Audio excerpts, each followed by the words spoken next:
Hi everyone, welcome back to Almost Normal.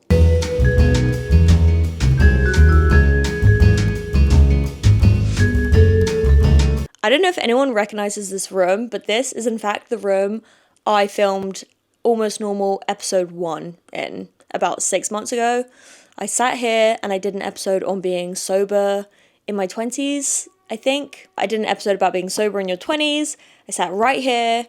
We are back. I'm at my mum's house in London. I came for Christmas, which is very exciting. I have not been in London for Christmas in about 4 or 5 years, so I finally figured it was time. I needed a proper Christmas experience.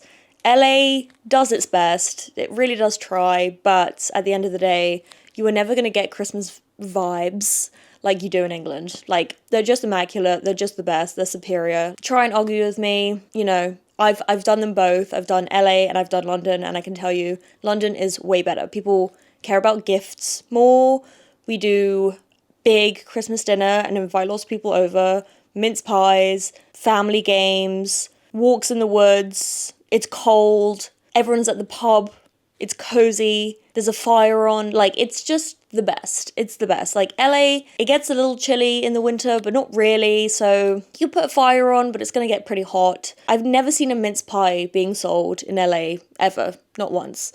People don't care about the dinner that much because they kind of already did Thanksgiving, so they're kind of just like over it by now. I don't know, I just like feel like the energy of Christmas is just not as big in America as it is in England. So anyway, I was due a British Christmas. I needed it. And it's absolutely freezing here, which is perfect. Exactly what I wanted. I just want to be wrapped up in like thousands of coats and walk around and have like a little red nose and red cheeks and go meet my friends at the pub.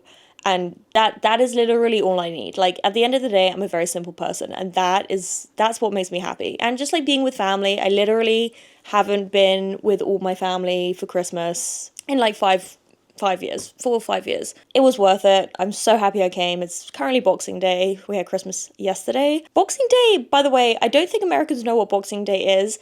And I actually didn't really know what Boxing Day was until very recently, and now I feel weird about saying it. But in England, it's Christmas Eve, then next day is Christmas, and then the next day is Boxing Day. And I, for my whole life, have said Boxing Day. The 26th of December is Boxing Day. I think there might be a bit of an odd historical background to the term Boxing Day, which I'm going to search up right now, because I remember reading about it and being like, oh, that's not probably the best. But this is saying Boxing Day is a holiday celebrated after Christmas Day, occurring on the second day of Christmas, Boxing Day. Boxing Day was once a day to donate gifts to those in need, but it has evolved to become a part of Christmas festivities, with many people choosing to shop for deals on Boxing Day.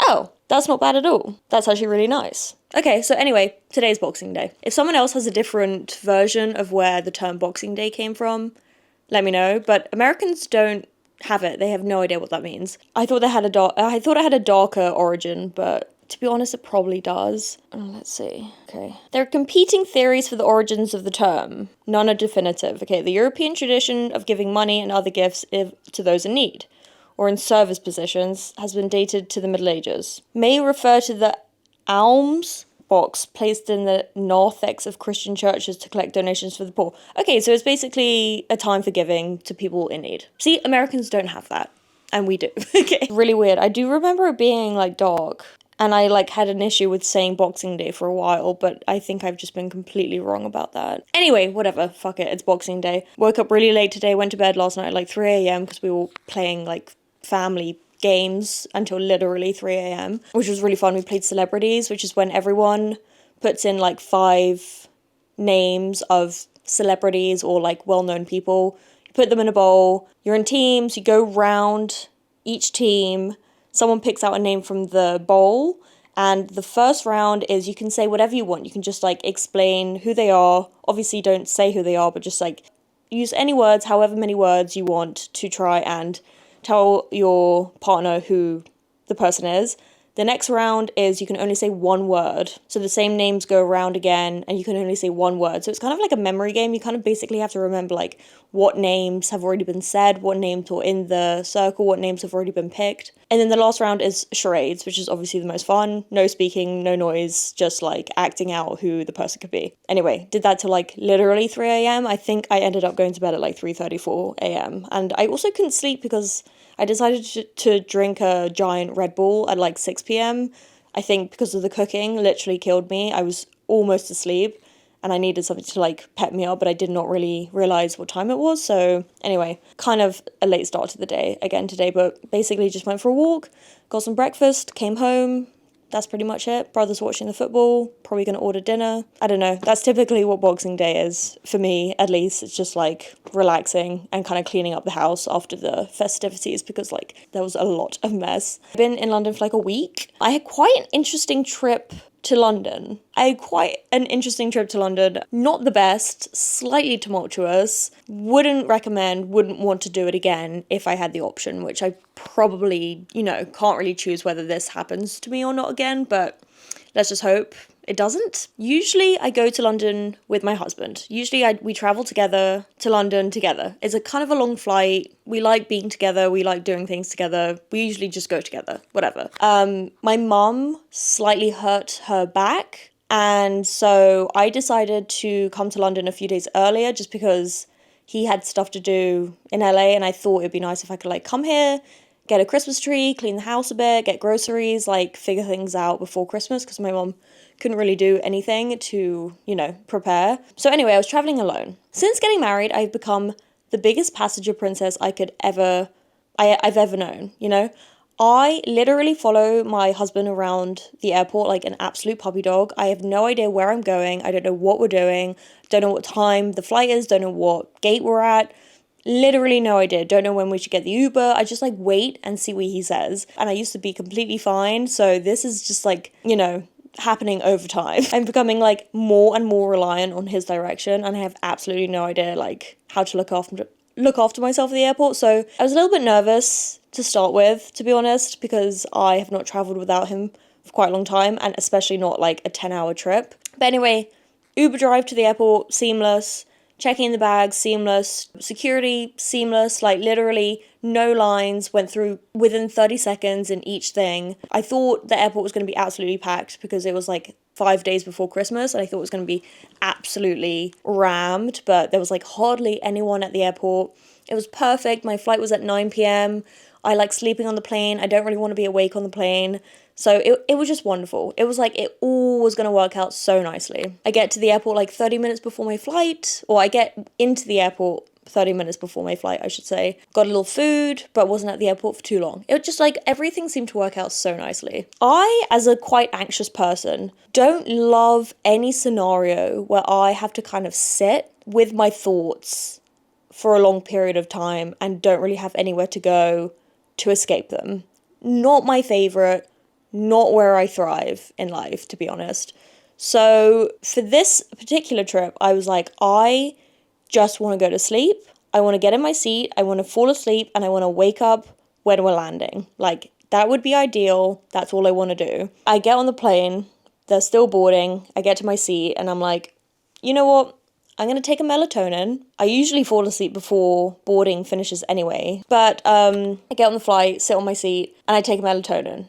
Because I'm like, if I can go to bed now, that'd be great. I don't even have to be awake for takeoff because that's like my least favorite part of the journey when it comes to air travel. So anyway, take melatonin. I'm already quite tired because it's 9 p.m. and I'm just like a sleepy person. And something, again, about airplanes just make me want to go to bed. So I take the melatonin. I'm getting a little bit sleepy. I sort of just like close my eyes. I can definitely feel myself like fading away. And bear in mind, I know what you're thinking, like melatonin is not really a sleeping pill. But for me, since I've been sober for 4 years, literally any form of stimulant or sleeping aid will just knock me out or like make me so buzzy. So like the Red Bull I had last night, that like didn't let me sleep all night. And then if I take a melatonin or anything like that, it will just like make me pass out. I'll just be completely asleep. So I actually posted a TikTok about my journey and I got a few varied responses because people were like melatonin is not a sleeping pill. Like, you can't say that you took a sleeping pill and then this all happened, because you did not. But whatever, I call it a sleeping pill. It says sleep aid on the bottle and it makes me go to sleep. So, like, how is that not a sleeping pill to me? Anyway, I do understand where they're coming from slightly. But anyway, I start to drift off and I eventually fall asleep. And I feel like I'm asleep for a while. Like, I'm having dreams. I'm just like, you know, going through the motions of sleeping. I go into like a deep sleep.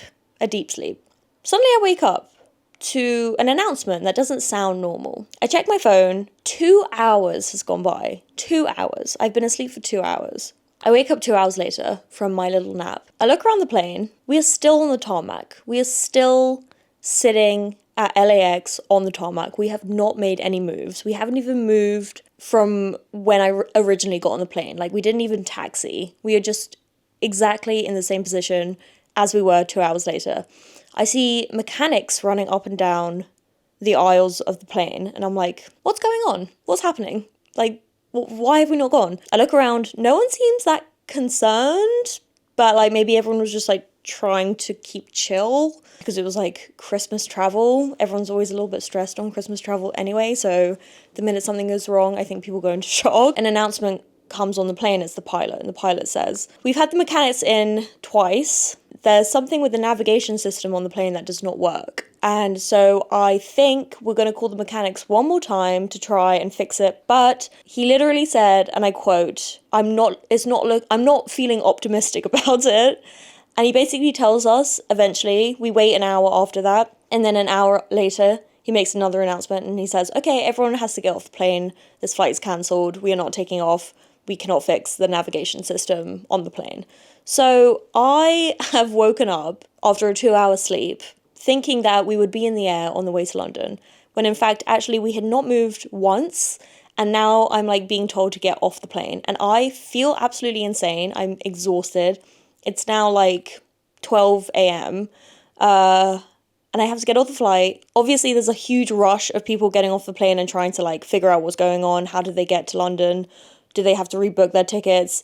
I'm like half asleep trying to figure out what the hell to do. Again, absolute passenger princess here. Like, did not factor in emergencies happening. You know, I like put all my energy into just like getting myself to the airport and getting on the plane. Did not really factor in the fact that the plane could also break down and not work. Anyway, I had to get off the plane. They were like, oh, this flight will take off, but tomorrow sometime. We can't fly tonight. There's no planes. And London won't let us like land anymore or whatever. So I have to get off the plane. I end up getting a taxi back home, which was so depressing because I think there's like an emotional part of leaving your home and going to the airport, and like having to do that twice is kind of annoying. So anyway, I got a taxi, took myself home, and then I had to return to the airport in the morning because they had rescheduled the plane flight. They had rescheduled the flight for 12 p.m. the next day. So I had to leave the house at like 9 a.m. They had all my luggage. I couldn't get my luggage off the flight, so I didn't have any of my stuff with me because I had put all of my medications and makeup and everything in my suitcase. And I was like, oh, can I get my suitcase, by the way? And they were like, no, it's just going to be stuck on the plane. Like, you can get it when you go to London tomorrow. It was not ideal. It was fine in the end, but definitely didn't need that to happen. Definitely did not need that to happen. Anyway, I made a TikTok. I filmed myself while the pilot was making the first announcement where he was like, oh, I don't feel optimistic about this. And I captioned it, when you take a sleeping pill and then your pilot makes this announcement. Like, there's all truth to that. I took a sleeping pill. I took a melatonin. I consider that a sleeping pill. I fell asleep for 2 hours. And then I woke up and my pilot was telling us to get off the plane. People had mixed reviews about that TikTok because people were kind of annoyed that it wasn't really a sleeping pill, which is kind of strange. You would think people would be relieved. A lot of people were relieved. They were like, oh, thank God, we were so worried. But some people were like, that's not a sleeping pill. Like, I thought you actually took something like intense. Like, I thought you took like a Xanax or something. And I'm like, why would you want that? Did you want that? What you wanted? You wanted me to be stuck at the airport on Xanax? Like, no. Not ideal, but, you know, definitely could have been worse. Definitely could have just, like, not been able to reschedule the flight at all, and then wouldn't have been able to go to London at all. That would have probably been the worst scenario. Luckily, it was, like, 5 days before Christmas, so I was, like, not that stressed about missing Christmas, but it was like definitely annoying. I'm also just like an anxious traveler as it is. So I'm not great in those scenarios. I'm not the best. I didn't really know what to do. I was like, do I rebook? Do I sleep at the airport? Do I stay here? Do I have to like just I like literally didn't know what was going on. And again, I had also just been asleep for like 2 hours and just was like awoken by this chaos. So anyway, that was my trip here. It was all worth it in the end. Honestly, I'm so happy to be here. But yeah, that was very funny. I mean, it wasn't funny at all. Now thinking back on it, it was funny.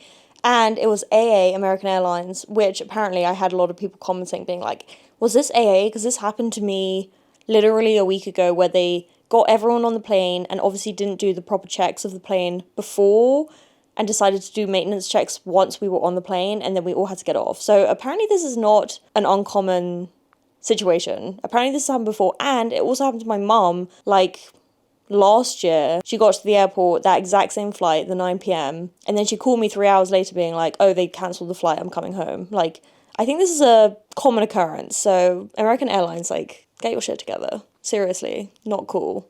Like, definitely do maintenance checks before people start getting on the plane. No? That seems like rule number one. Make sure the plane works. You know? Like, make sure the plane works. Most important thing out of everything. Make sure the fucking thing is workable. Anyway, in other news, I was just thinking actually that I think this is the first Christmas I've ever spent in London and also as a sober person. And this may seem like whatever, but I don't know if anyone's noticed, but festive seasons literally made to revolve around alcohol, especially in England. Like, people are obsessed with drinking, and especially when it comes to Christmas. It's champagne, it's mimosas, it's red wine, it's mulled wine, it's like, it's everything. Everyone hangs out at the pub all the time, like, people drink to keep warm. It's just like so ingrained in the culture here, and especially at Christmas time. So I've just realized that this is the first British Christmas I've ever spent sober. And it's been an experience, I will say. It's definitely been an experience. I spoke about in my podcast episode when I talk about my experience with OCD, like the last episode. I spoke a little bit about having this certain type of OCD called contamination OCD, which is when I think like certain things have gone to this and that and this, and I'm gonna drink that by accident or eat that by accident or whatever, something like that. And I feel like that's been coming up a lot since being here. Every time I get a drink, I have to ask 1,000 times, is there alcohol in this? I need to get someone to taste it for me. I ask the waiter 100 times, like, if there's alcohol in it. Literally, I have drunk the wrong drink before, and it's like it's not the worst experience, but it's not ideal. And obviously, it's nothing to do with like relapsing or anything like that. Like, if you accidentally drank something, that's completely different to intentionally picking up a drink and drinking to get drunk. Like, those are two very, very different things. But still, it's just like not ideal. It kind of like puts me in a weird anxious mood when it happens. And so I've been like extremely vigilant since being here, especially since it's the festive season. I kind of feel like English people just like, you know, put a little shot of whiskey in just like anything. Even the desserts are like a lot of the time just like doused in alcohol. I have to literally ask when I order dessert, I literally have to ask, is there any alcohol in this? I don't know if it's been... Excuse me. I don't know if it's been like horrendous. I don't know if it's been really, really hard to stay sober here. I would say London in general for me is a little bit triggering when it comes to drugs and alcohol, just because I basically spent most of my drinking years here being a little bit crazy, you know? So I think just like being here in general kind of brings me back to those times, and so kind of puts me in already a bit of an anxious state. And I think Christmas is just added onto it. Like yesterday when I was cooking, everyone was drinking. Not everyone, actually, there's a few sober people in the house, but you know, it's like not a typical day. People aren't usually drinking champagne at like 1 p.m, but they are on Christmas usually. I don't know if it's been that difficult. I think that a big thing about being sober for me is I didn't want it to hold me back or prevent me from going places that have alcohol. And like within my AA program, they always say like, you will never be able to live in an alcohol-free world. Like, it's just probably never going to happen. you have to be able to live in a world with alcohol. You have to be able to live with it and not every time you see it, like, freak out. That was a big thing for me when I first got sober. I found it really, really hard to be around anyone drinking because I was just mostly jealous of them, because I was like, oh shit, I wish I could do that too, and I couldn't. And it took a lot of work to be able to just, like, be around people drinking and just be like, I literally don't care. I don't want to drink, so I feel totally fine. Again, just being here during Christmas, it's like a different vibe. And I guess I feel, if I'm being totally honest, like, I feel a little bit left out. Not that I've ever said anything to anyone being like, oh, I wish I could drink. Because I don't really. That's the thing. Like, I don't genuinely wish that I could drink. I know how much my life has improved since I stopped. And so in the back of my mind, always, I know that, like, drinking is not that fun for me.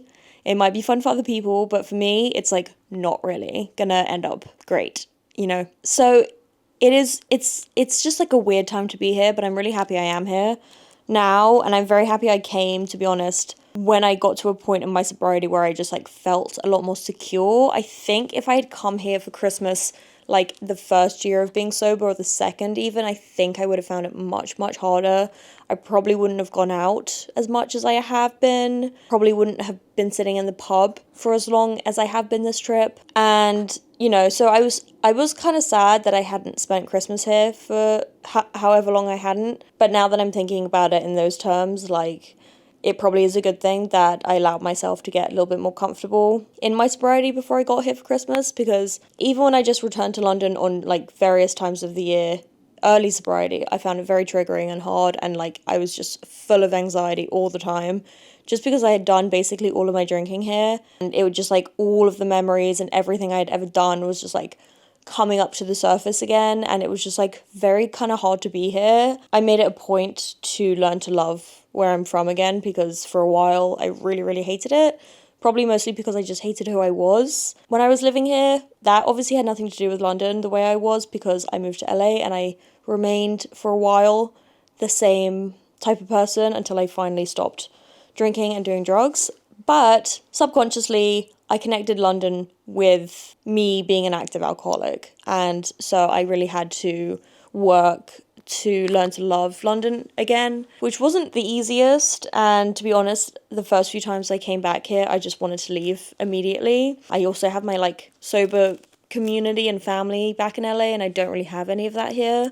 So it's kind of different. I don't really have, like, regular meetings I can go to. I don't really have anyone here who I can, you know, talk to in person. So it's definitely difficult. Problems I had when I first got sober was almost making people, and this was purely because I was jealous and purely because I wanted to drink myself, but a big problem I had was sort of making people feel bad for drinking around me, which is totally insane. And all it did was push people away and make them not want to hang out with me, obviously. Like, I'm not in control of anyone else's life. And if they're doing something that makes me uncomfortable, it's my responsibility to step away for a second. But I found the transition into being sober quite difficult. And in the beginning, I just handled it so wrong.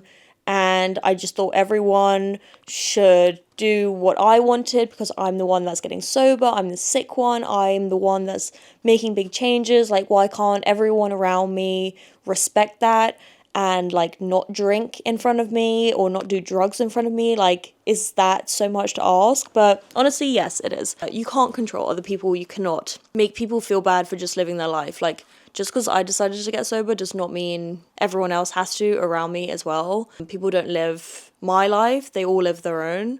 And I just happen to be a part of other people's lives. Like, I'm not here to dictate what other people do. And I can imagine myself coming here for Christmas first or second year of sobriety and being absolutely a nightmare to deal with, because I would go to parties, I would go to friends' houses, they'd be drinking, and I would just judge them. And it wasn't even judgment, it was just like self-absorbed mentality where I thought everyone should have to change their lives in order to accommodate me, which was totally false. And I can't really even believe that I used to be like that, because I feel so far away from that person now. But that definitely was what I was like in the beginning. I definitely put judgment and like just kind of made people feel uncomfortable when they were drinking around me. And actually it's interesting now that I'm totally fine with it.